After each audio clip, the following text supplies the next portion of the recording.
السلام عليكم ورحمة الله وبركاته. أعوذ بالله من الشيطان الرجيم. بسم الله الرحمن الرحيم. الحمد لله رب العالمين. اللهم صل على سيدنا محمد وعلى آل سيدنا ومولانا محمد وبعد. പ്രിയമുള്ളവരെ, പുതിയ ഒരു വർഷത്തിന്റെ തുടക്കത്തിലാണ് നമ്മളൊക്കെ ഉള്ളത്. പുതിയൊരു വർഷം എന്ന് പറയുമ്പോൾ പുതിയൊരു ആവേശത്തിന്റെ കൂടി തുടക്കമാണ്, പുതിയൊരു ഉന്മേഷത്തിന്റെ തുടക്കമാണ്, ഒരു തരം ഫ്രഷ്നെസ് നമ്മുടെ ഉള്ളിൽ ഫീൽ ചെയ്യുന്ന ഒരു മൊമെന്റ് കൂടിയാണ് ഒരു വർഷത്തിന്റെ ആരംഭം എന്ന് പറയുന്നത്. പുതിയതായ എല്ലാ കാര്യങ്ങളും അങ്ങനെയാണല്ലോ. ഒരു തരം ഫ്രഷ്നെസ്സും പുതുമയും നമ്മൾ ആവേശിക്കും അത്തരം കാര്യങ്ങളിൽ. കാലങ്ങളായി നമ്മൾ ഉപയോഗിച്ചു വന്നിരുന്ന ഒരു മൊബൈൽ സ്റ്റോറേജ് നിറഞ്ഞ് ആകപ്പാടെ ഹാങ് ആയി ഒരു ആപ്പ് തുറക്കണമെങ്കിൽ തന്നെ ഒരുപാട് സമയമെടുത്തിരുന്ന ഒരു മൊബൈൽ അതൊന്ന് മാറ്റി പുതിയ ഒന്നിലേക്ക് നമ്മൾ സ്വിച്ച് ഓൺ ചെയ്യുമ്പോൾ നമ്മൾ അനുഭവിക്കുന്ന ഒരു തരം ഫ്രഷ്നെസ് ഉണ്ടല്ലോ.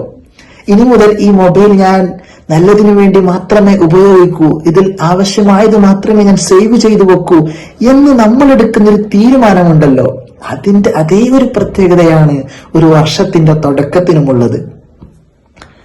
കാലങ്ങളായി നമ്മൾ ഉപയോഗിച്ചു വന്നിരുന്ന ഒരു കാർ പല അപകടങ്ങളിലും പെട്ട് സാരമായി പരിക്കേറ്റ് ക്ലച്ചോ ഗിയറോ നേരാവണ്ണം പ്രവർത്തിക്കാതെ ആ ഒരു കാറിൽ നിന്നും മാറി പുതിയ ഒന്നിലേക്ക് നമ്മൾ സ്വിച്ച് ഓൺ ചെയ്യുമ്പോൾ നമ്മൾ അനുഭവിക്കുന്ന ഒരു തരം ഫ്രഷ്നെസ്. ഇനി മുതൽ ഈ വണ്ടി വളരെ സുരക്ഷിതത്വത്തോടു കൂടി മാത്രമേ ഞാൻ ഡ്രൈവ് ചെയ്യൂ എന്ന് അയാൾ എടുക്കുന്ന ഒരു പ്രതിജ്ഞയുണ്ടല്ലോ, അതേ ഒരു പ്രത്യേകതയാണ് ഓരോ വർഷത്തിന്റെയും തുടക്കത്തിനുള്ളത്. ശക്തമായ കാറ്റിലും കോളിലും എളുപ്പം തകരുമെന്ന് നമ്മൾ ഭയന്നിരുന്നൊരു വീട്, കാലങ്ങളായി നമ്മൾ ആ വീട്ടിലാണ് താമസിക്കുന്നത്.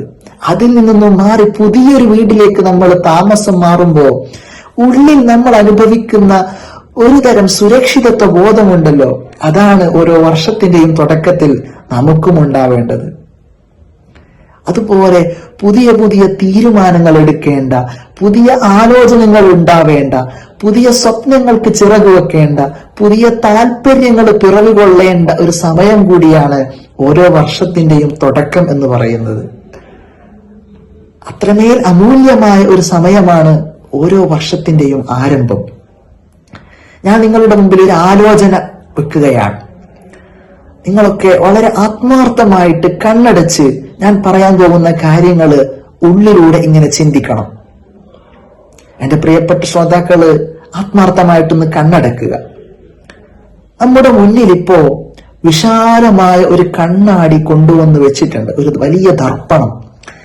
ഈ ദർപ്പണത്തിന്റെ പ്രത്യേകത, അതിനു മുന്നിൽ നിന്നാൽ നമ്മുടെ ശരീരത്തിന്റെ പുറം ഭാഗമോ തൊലി നിറമോ വസ്ത്രമോ അല്ല അതിലൂടെ കാണുന്നത്, മറിച്ച് നമ്മുടെ ശരീരത്തിന്റെ ആന്തരിക അവയവങ്ങളാണ്, ഉള്ളിലുള്ള ഭാഗങ്ങളാണ് അതിലൂടെ ദർശിക്കാൻ പറ്റുന്നത്. ഉദാഹരണം, നമ്മുടെ ഹൃദയം, നമ്മുടെ തലച്ചോർ, നമ്മുടെ വയറിന്റെ അകം, ഇങ്ങനെ നമ്മുടെ ശരീരത്തിന്റെ ഉൾഭാഗം മാത്രം കാണാവുന്ന ഒരു കണ്ണാടി. നമുക്ക് നമ്മുടെ ഹൃദയം ഒന്ന് നോക്കാം.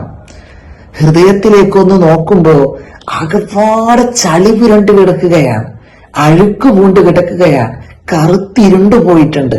മറ്റുള്ളവരെ കുറ്റം പറഞ്ഞതിന്റെ, അയൽവാസിയെ നോവിച്ചതിന്റെ, കൂട്ടുകാരെ കളിയാക്കിയതിന്റെ, മറ്റുള്ളവന്റെ മുതൽ മോഷണം നടത്തിയതിന്റെ, മറ്റുള്ളവരെ ഗീബത്ത് പറഞ്ഞതിന്റെ, അനാവശ്യ കാര്യങ്ങളിൽ ഇടപഴകിയതിന്റെ, നേരാവണ്ണം സമയം വിനിയോഗിക്കാത്തതിന്റെ, ഇങ്ങനെ ഒരുപാട് ദുഷിച്ച ശീലങ്ങളുടെ അഴുക്ക് പൂണ്ട് കറുത്തിരുണ്ടു പോയിരിക്കുകയാണ് നമ്മുടെ ഹൃദയം. ചുറ്റുഭാഗത്തേക്കൊന്നൊന്ന് നോക്കുക. തൊട്ടടുത്തുണ്ട് നല്ല സുന്ദരമായ ഒരു ശീലകഷ്ണം. ആ ശീലകഷ്ണത്തിന്റെ തൊട്ടിപ്പുറം തന്നെ നല്ല തെളിമയാർന്ന വെള്ളവുമുണ്ട്. ആ ശീലകഷ്ണം എടുത്ത് ആ വെള്ളത്തിലൊന്ന് മുക്കി നമ്മുടെ ഹൃദയത്തിന്റെ മുകൾ ഭാഗം ഒന്ന് മിനുസമായി ഒന്ന് നമ്മൾ കഴുകാൻ തുടങ്ങുകയാണ്. മുകൾ ഭാഗം കഴുകിക്കളഞ്ഞു. അങ്ങനെ ശീലകഷ്ണം ഒന്ന് മാറ്റി വീണ്ടും ഒന്ന് കണ്ണാടിയിലേക്ക് നോക്കുമ്പോ, എന്തു മനോഹരം ഈ ഹൃദയം! മുകൾ ഭാഗം വളരെ ക്ലീൻ ആയിട്ടുണ്ട്. പെട്ടെന്ന് തന്നെ കഴിയും വിധം വേഗത്തിൽ ഹൃദയത്തിന്റെ നടുഭാഗവും താഴ്ഭാഗവും നമ്മൾ കഴുകിക്കളയുകയാണ്. ഒക്കെ കഴിഞ്ഞ് വീണ്ടും കണ്ണാടിയിലൂടെ ഒന്ന് നോക്കുമ്പോ, പ്രിയപ്പെട്ടവരെ, പറഞ്ഞറിയിക്കാനാവാത്തത്ര മനോഹരമാണിപ്പോൾ എന്റെ ഹൃദയം. ഇനി നമ്മൾ ആലോചിക്കുക, ഏതാണ് ഈ ശീലകഷ്ണം എന്നുള്ളത്. നമ്മൾ ഓരോ വർഷത്തിന്റെയും തുടക്കത്തിൽ എടുക്കുന്ന തീരുമാനങ്ങളും പ്രതിജ്ഞകളുമാണ് ഈ ശീലകഷ്ണം. ആ പ്രതിജ്ഞകളെടുത്ത്, ആ ആലോചനകൾ കൊണ്ട് നമ്മുടെ കഴിഞ്ഞ കാലത്തെ ഓരോ തിന്മകളും നമ്മൾ കഴുകിക്കളയണം. കഴിഞ്ഞ വർഷങ്ങളിൽ നമ്മൾ അനുവർത്തിച്ചു പോന്നിരുന്ന ഒരുപാട് തെറ്റായ ആചാരങ്ങള്, സംസ്കാരങ്ങള്, സ്വഭാവ ദൂഷ്യങ്ങള് ഒക്കെ കഴുകിക്കളയാനുള്ള ഒരു സമയമാണ് ഓരോ വർഷത്തിന്റെയും ആരംഭം. ഈ സമയത്ത് നമ്മൾ എടുക്കുന്ന തീരുമാനങ്ങളും പ്രതിജ്ഞകളുമാണ് നമ്മുടെ ഭാവി ജീവിതം തന്നെ നിർണയിക്കുന്നത്. പ്രിയമുള്ളവരെ, ഈ ഹിജ്രി കലണ്ടറിന്റെ ഒരു പ്രത്യേകത എന്ന് തന്നെ പറയാം. ഈ വർഷത്തിന്റെ ആരംഭവും അവസാനവും ഇസ്ലാമിൽ ഏറെ പ്രാധാന്യമുള്ള 2 മാസങ്ങളാണ്. ഇസ്ലാം വരുന്നതിന് മുമ്പും അറബികൾക്കിടയിൽ ഏറെ പ്രാധാന്യമുള്ള 4 മാസങ്ങൾ ഉണ്ടായിരുന്നു. മുഹറം, റജബ്, ദുൽഖഅദ, ദുൽഹിജ്ജ. ഈ 4 മാസങ്ങളിൽപ്പെട്ടതാണ് മുഹറമും ദുൽഹിജ്ജയും. ഹിജ്രി കലണ്ടറിന്റെ ആദ്യത്തിൽ വരുന്നത് മുഹറമാണ്, അവസാനത്തിൽ വരുന്നതോ ദുൽഹിജ്ജയുമാണ്. ഈ 4 മാസങ്ങളിൽ അറബികൾ പൊതുവെ ഒരു യുദ്ധങ്ങളിലും അവർ ഏർപ്പെടുകയില്ല. അവർ വിശ്വസിച്ചിരുന്ന തെറ്റായ കർമ്മങ്ങളിൽ നിന്നൊക്കെ അവർ മാറി നിൽക്കും. അത്രമേൽ അവർ പ്രാധാന്യം കൽപ്പിച്ചിരുന്ന 4 മാസങ്ങളാണ്. ആ 4 മാസങ്ങളിൽ നിന്നുള്ള 2 മാസമാണ് ഹിജ്രി വർഷത്തിന്റെ തുടക്കത്തിലും ഒടുക്കത്തിലുമുള്ളത്.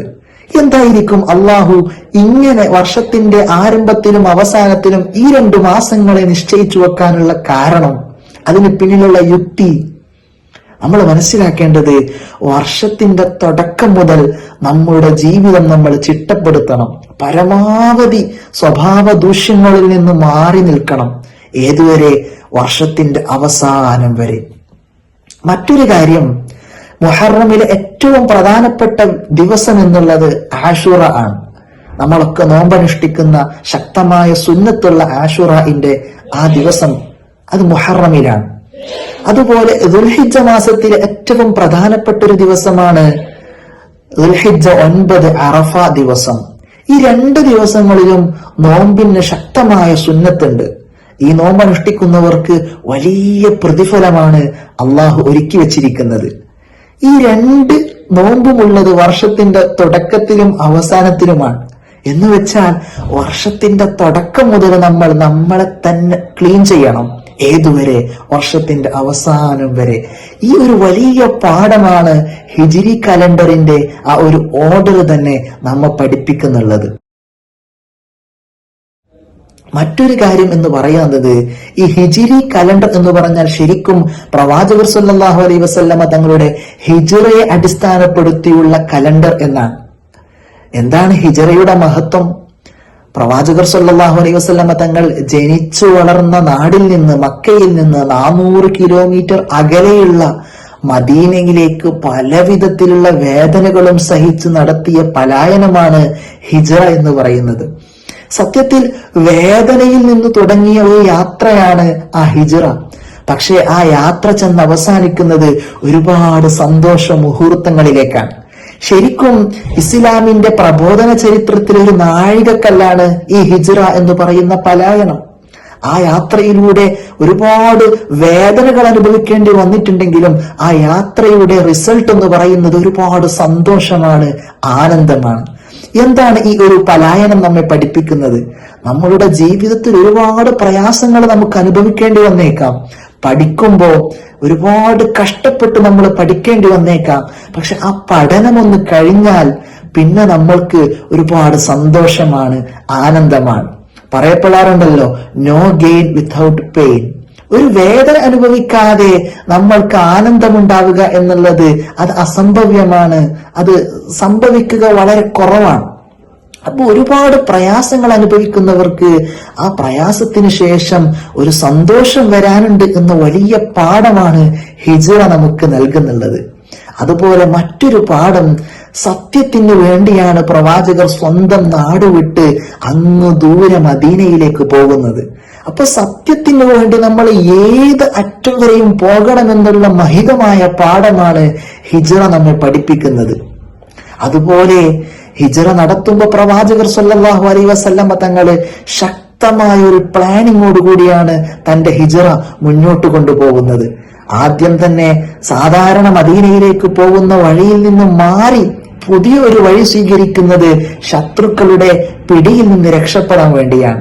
അങ്ങനെ നേരെ സൗർ ഗുഹയിൽ ചെന്ന് 3 ദിവസം അവിടെ താമസിക്കുന്നു. സൗർ ഗുഹയിൽ താമസിക്കുമ്പോൾ അവിടേക്ക് വെള്ളവും ഭക്ഷണവും കൊണ്ടുവരാൻ ഒരാളെ തയ്യാറാക്കി വെക്കുന്നുണ്ട്. അതുപോലെ മക്കയിലുള്ള സംഭവ വിവരങ്ങൾ അറിയാൻ വേണ്ടി വേറൊരാളെ തയ്യാറാക്കുന്നു. പ്രവാചകരും അബൂബക്കർ സിദ്ദീഖ് റളിയല്ലാഹു അൻഹുവും ഗുഹ വരെ നടക്കുന്ന ആ കാൽപാദങ്ങൾ മായ്ച്ചു കളയാൻ മറ്റൊരാളെ പ്രവാചകർ തയ്യാറാക്കുന്നു. ഇങ്ങനെ കൃത്യമായ പ്ലാനിങ്ങോടുകൂടിയാണ് പ്രവാചകർ തന്റെ ഹിജ്റ നിർവഹിക്കുന്നത്. എന്താണ് ഇതിൽ നിന്നും പ്രവാചകർ നമ്മെ പഠിപ്പിക്കുന്നത്? നമ്മുടെ ആയുസ് എന്ന് പറയുന്നത് കൃത്യമായ പ്ലാനിങ്ങോടുകൂടിയായിരിക്കണം നമ്മൾ അതിനെ ചിട്ടപ്പെടുത്തേണ്ടത്. നമ്മളുടെ ഓരോ ദിവസവും എങ്ങനെയായിരിക്കണം നമ്മൾ ചെലവഴിക്കേണ്ടത് എന്നുള്ളൊരു ധാരണ നമുക്ക് ആ ദിവസത്തിന്റെ തുടക്കത്തിൽ തന്നെ വേണം. അപ്പോൾ ഈ വർഷത്തിന്റെ ആരംഭത്തിൽ എന്തൊക്കെ നേട്ടങ്ങൾ ഈ വർഷത്തിലുടനീളം ഞാൻ നേടിയെടുക്കണം, എന്തൊക്കെ മുൻകരുതലുകൾ ഞാൻ സ്വീകരിക്കണം എന്നൊക്കെയുള്ള ആലോചനകൾ ഈ വർഷത്തിന്റെ തുടക്കത്തിൽ തന്നെ ഒരു വിശ്വാസിക്ക് ഉണ്ടാവണം എന്നാണ് ഹിജ്റയിലൂടെ നമ്മളെ പ്രവാചകർ സ്വല്ലല്ലാഹു അലൈഹി വസല്ലമ തങ്ങൾ പഠിപ്പിക്കുന്നത്.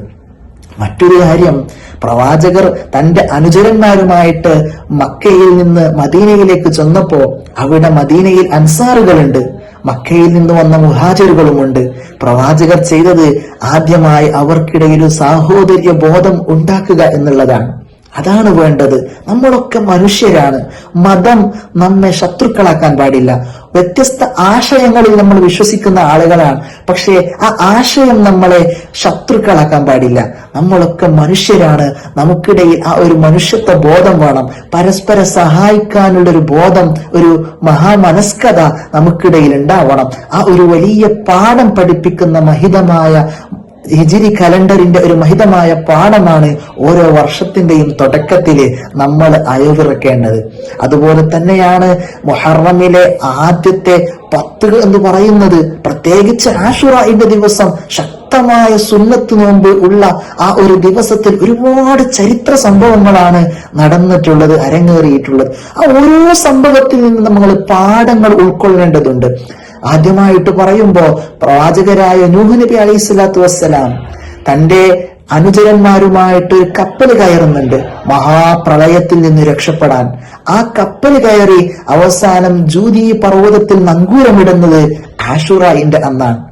മഹാനായ ഇബ്രാഹിം നബി അലൈഹി സ്വലാത്തു വസ്സലാം വലിയ തീക്കുണ്ടാരത്തിൽ നിന്ന് എളുപ്പം രക്ഷപ്പെടുന്നത് ആശുറയുടെ അന്നാണ്. മഹാനരായ യൂനുസ് നബി അലൈഹി സ്വലാത്തു വസ്സലാം മത്സ്യത്തിന്റെ പിടിയിൽ നിന്ന് രക്ഷപ്പെടുന്നത് ആശുറയുടെ അന്നാണ്. അങ്ങനെ ഒരുപാട് സംഭവങ്ങൾ.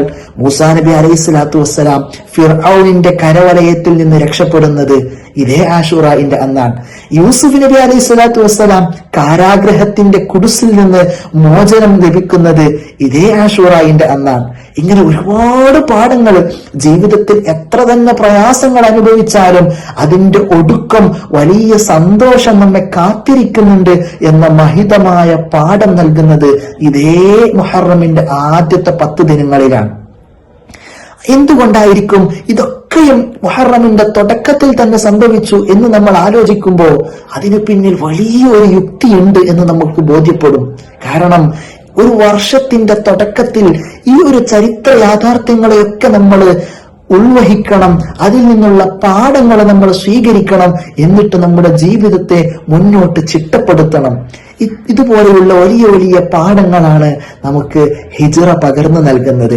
അതുകൊണ്ട് എന്റെ പ്രിയപ്പെട്ട ശ്രോതാക്കളെ, നമ്മൾ ഓരോരുത്തരും, എന്റെ മുന്നിലിരിക്കുന്ന, എന്റെ ശബ്ദം കേൾക്കുന്ന ഓരോ കുട്ടിയും രക്ഷിതാവും വളരെ ആഴത്തിൽ ആലോചിക്കേണ്ട ഒരു കാര്യം, ഇന്ന് മുതൽ, ഈ നിമിഷം മുതൽ എന്തെങ്കിലും ഒരു മാറ്റം എന്നിലുണ്ടാവണം. ഞാനൊരു നല്ല വിദ്യാർത്ഥിയാകും, നല്ല ശ്രോതാവാകും, എന്റെ ഉസ്താദുമാരെ, അധ്യാപകരെ അനുസരിക്കുന്ന, ബഹുമാനിക്കുന്ന നല്ലൊരു സ്റ്റുഡന്റായി ഞാൻ മാറും. എന്റെ കൂട്ടുകാർക്ക് നല്ലൊരു കൂട്ടുകാരനായി ഞാൻ മാറും. എന്റെ കൂട്ടുകാരോട് ചോദിക്കപ്പെട്ടാൽ ആരാണ് നിന്റെ ഏറ്റവും നല്ല കൂട്ടുകാരൻ എന്ന് പറയുമ്പോ എന്നെ ചൂണ്ടി എനിക്ക് കിട്ടിയ ഏറ്റവും നല്ല സുഹൃത്ത്, എനിക്ക് കിട്ടിയ ഏറ്റവും നല്ല അയൽവാസി എന്ന് ഞങ്ങളെ കുറിച്ച് പറയപ്പെടാൻ മാത്രം നല്ല സ്വഭാവങ്ങള് നമ്മൾ ചിട്ടപ്പെടുത്തിയെടുക്കണം.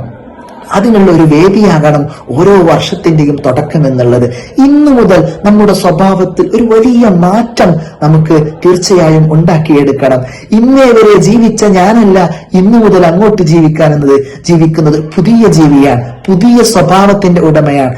സ്വഭാവം സംസ്കരിച്ചെടുത്ത് പഴയ സ്വഭാവ ദൂഷ്യങ്ങളിൽ നിന്നൊക്കെ മോചിതനായി എല്ലാവരോടും പുഞ്ചിരിച്ച്, എല്ലാവരിലും നന്മ മാത്രം ആഗ്രഹിച്ച്, എല്ലാവരോടും സ്നേഹത്തോടെ മാത്രം പെരുമാറുന്ന നല്ലൊരു കുട്ടിയായി, നല്ലൊരു മാതാവായി, നല്ലൊരു പിതാവായി, നല്ലൊരു അയൽവാസിയായി, എല്ലാവർക്കും നല്ലത് മാത്രം പറയാനാവുന്ന ഒരു ജീവിതം നമ്മൾ നയിക്കണം.